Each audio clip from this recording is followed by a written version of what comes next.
Hi, welcome to the show. I'm Maliseh Chinonye, or for podcaster in chief, jack of all trades. So today we're gonna be talking about something particularly interesting. If a basketball fan, you probably recognize the title as the documentary from 2022 about the Golden State Warriors championship run and how they went on to be Western Conference champions and ended up being NBA champions in 2022, and how Steph Curry, Stephen Curry II, became a Finals MVP for the first time after being the first unanimous MVP in the league and winning another MVP in the league as well. So yeah, and how also he broke the all-time shooting record, all-time 3 points record by Ray Allen, and at that time he got 2974. Yeah, in summary, this is kind of my take on what I learned from the documentary. So before we start, make sure you follow, make sure you hit the follow button. Then after listening to this, leave us a 5-star, not 4.5, 5 stars, so that more people on Spotify can see this. It can be suggested to them, because we're on track to doing amazing things. I don't know why I sounded like a jingle, but anyway, Gold-Blooded. It was particularly interesting for me to see when I saw Gold-Blooded. Typically it's cold-blooded, and when you hear about cold-blooded execution, it means they did it without mercy, no mercy, and they're suffering, like Mortal Kombat, where they say fatality, and then you just end the person that you're playing with, and then the person is left whimpering. I'm like, bro, you didn't have to be so cold, cold-blooded like Sub-Zero. Anyway, theirs was gold-blooded, Golden State Warriors. Just makes sense. Very beautiful play on words. So the term gold-blooded was used in, like I said, in a 2022 documentary of the Golden State Warriors championship success. The documentary showed their ups and downs, the ups and downs of their playoff games, and how they persevered to become champions in the end. So why this is particularly interesting to me is because, number one, I support the Golden State Warriors. That's the first basketball team I started supporting. I started watching basketball, like really watching it, in I think 21, and that was it 21 or 20? Okay, 2023 was the Nuggets, 22 was GSW, 21 was, I think 21 was who? 21 was the Bucks. Okay, 20, that was from 19. I kind of started just following bits and pieces. So 20, during the lockdown, I kind of followed along, and that was when the Lakers won with LeBron James. And then 21, Giannis won his first chip with the Milwaukee Bucks. And then 22 was GSW. So GSW has been my team, even though I liked some of the greats like Michael Jordan in Chicago Bulls, LeBron when he was in the Cavaliers, and while he was in Heat with D-Wade, and then Cavaliers when he went back to get them another championship. Anyway, I'm just rambling about basketball, but there were some things I took away from that documentary, and I just wanted to share. There are 5, and the first one is your team is your family. Now, if you watch, it's about an hour long. There are segments to it. There are segments. You can go check it out on YouTube if you want to watch. If you find it, if you want to learn something from it, you can go watch it on YouTube. If not, if you're not really a basketball fan, then that's no biggie. But one thing I learned from them is that your team is your family. You see these guys, guys like Draymond, Clay, and Steph. These guys have kind of been playing together. They've been the big three, won back-to-back championships. They already had 3 rings. One is with Andre Iguodala, who is now retired. There was also a time where Kevin Durant was in the Golden State Warriors, and they also went all the way and won the NBA championship. So aside Iguodala and Durant, Clay Thompson, Draymond Green, and Steph Curry have kind of been, the glue. They've kind of been together, the big three, and these guys have kind of built themselves to become more than friends. They've now become brothers, and it doesn't just stop with them. It extends to the rest of their team. Now, when Clay Thompson suffered a devastating injury that left him out for a year, he was coming back out of rehabbing for the injury and got another Achilles injury. He did not feel left out. They didn't just say, "Oh, you used to shine before. Your shine done lost. Your shine has off. They've closed your star. So we are not rolling with you because you're not a star anymore." No. They stayed with him, even though you'd obviously have down times where he would feel like absolute crap. But they stayed with him throughout. They made him feel like he belonged, because he actually belonged with them. And then there were new guys that got in. There was a trade. They traded Andrew Wiggins. They brought guys like Jonathan Kuminga. There was Wiseman. Andre Iguodala came back after a spell in one other team. I've forgotten what the team was, because the team is not important to me. And then they traded Jordan Poole. They picked Jordan Poole in a trade. In a draft. I said trade. They drafted Jordan Poole. So they had a lot of vets, and they had young ones who hadn't had a taste of NBA success. But ultimately, their team was a family, and their coach was a successful player, and he had been a successful coach with them before. So everybody kind of welcomed the young and the old together with open arms, and that is kind of what the winner's mentality is. So you can't, as much as you can be a solo star, as much as you can be a solo sensation, you really can't do it without a team. So your team becomes your family. I remember reading a quote that says, "Friendship is the family, friends are the family you choose." Yeah. So these guys become your friends, and you can decide to be solo and just show up to the game, have beautiful handshakes, choreographed handshakes like LeBron James, and when things get rough, you request a trade and you just go, you just dip like the beard.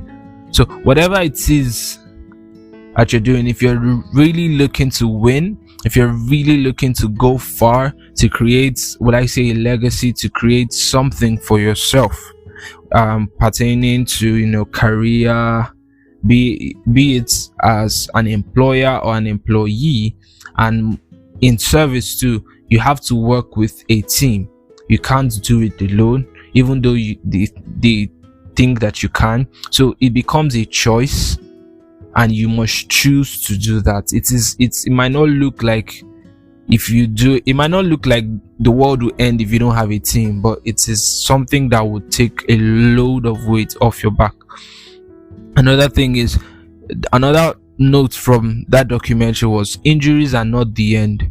Rest, heal, rehab, and get back to the top. So like I said about Clay Thompson was out for 2 years. He hadn't played in 941 days. I think that was it. Yeah, I think that was it. 900 days. That's 2 years and a couple months. So that was a long amount of time for him to be out.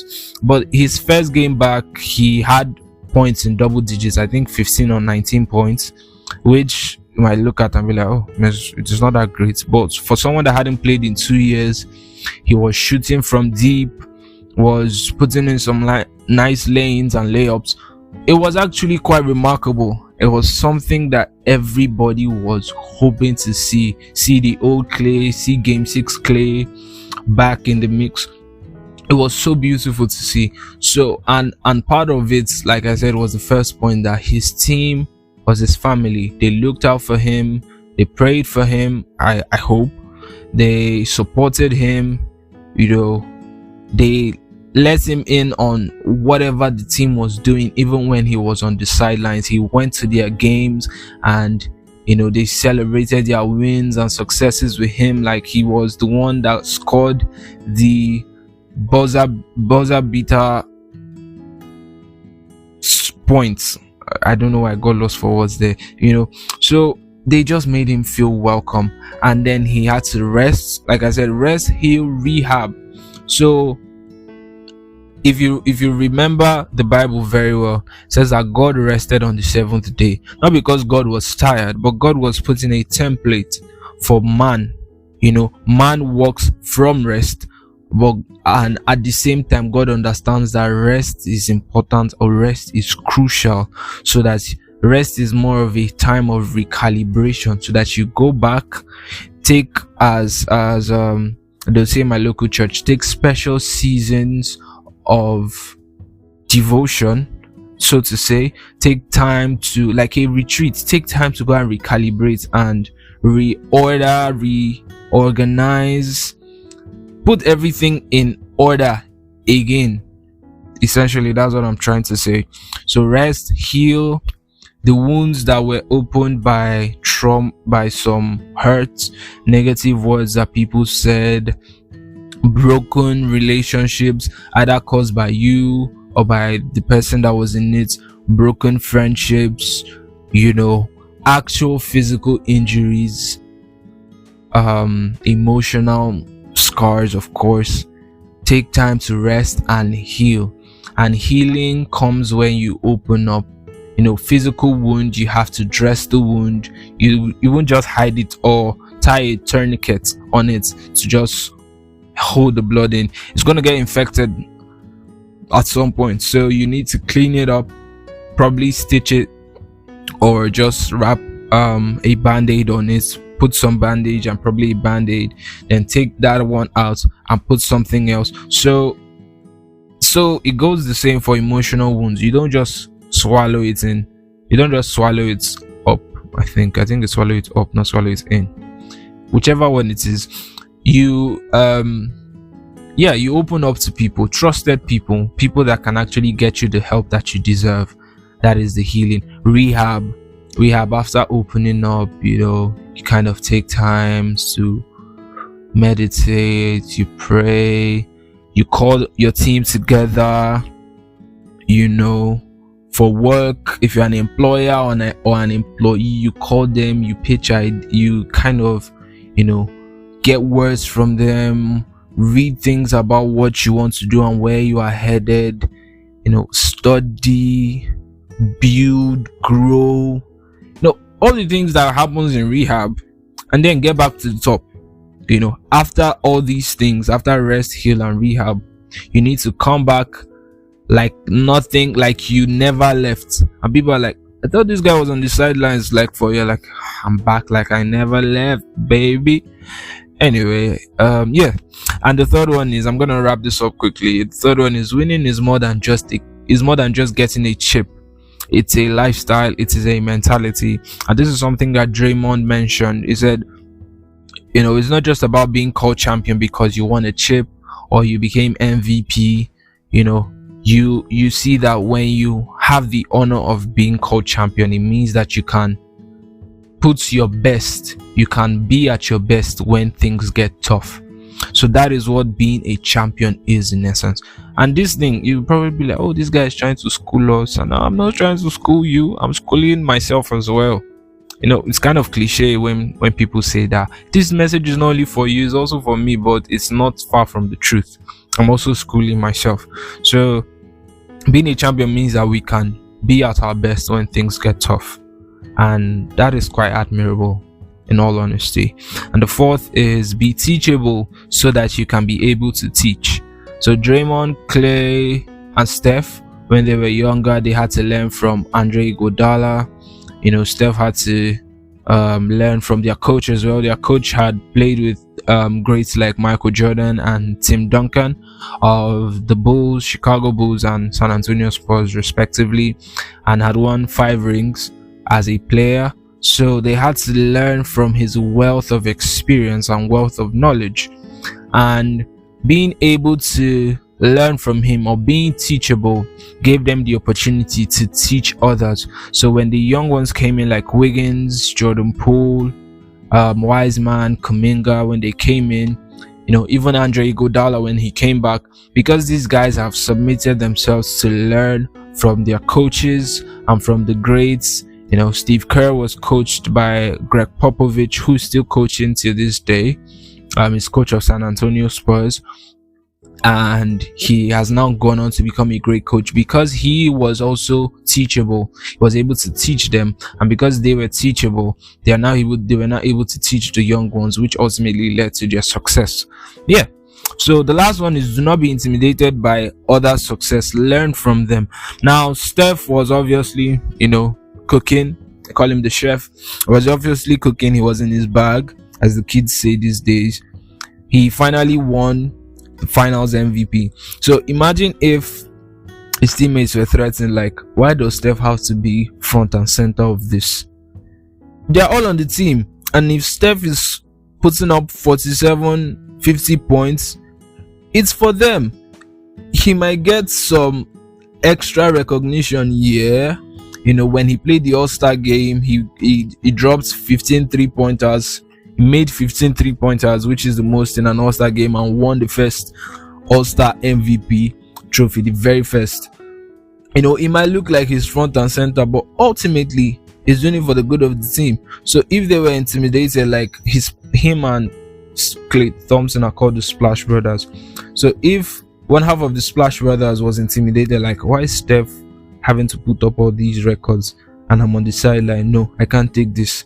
I must get to the top. I know, go agree. And then he starts fighting or goes at loggerheads with Steph Curry.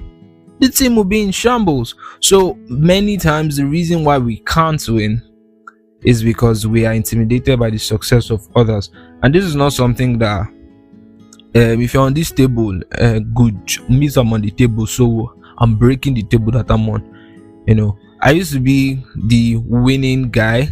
I said this in an episode, Calculated Failures. I used to be the top guy. So the first time I tasted failure, I felt like it was the end of my life. I saw no use in being the top guy anymore. So when people put in triple of the work that I put in, and me, I was just relying on natural abilities, which is an illusion. And I'm going to talk about it. Is a conversation I've had with a couple of my folks. It's called the is an episode I'm going to talk about called The Illusion of Genius. There's not going to be any guests, but I'm going to just it's going to be conversation with my folks. I'm just going to share some of the things I've learned about the illusion of genius. So I just kind of relied on it and did nothing else, and then when they succeeded more than I did, I became intimidated. But that's in a different context because that was for like academic work. But if you're a part of a team and one team member is coming up with the ideas, you should seek to learn from them. Like, how do you come up with such ideas? How are you so filled with ideas? I want to learn. And ultimately you would see that you two become gold-blooded, that you two are gold-blooded, and the winning mentality in you could be awakened. So yeah, this is a bit, just some rambles about my love for basketball and how I watched a documentary about my favorite team, and I just wanted to share with you guys. I hope you guys took this, like I say, with a grain of salt or a plate of rice, depending on your diet. And yeah, stay good, be good. I'll see you in the next episode. Flip the switch and illuminate. Arrivederci.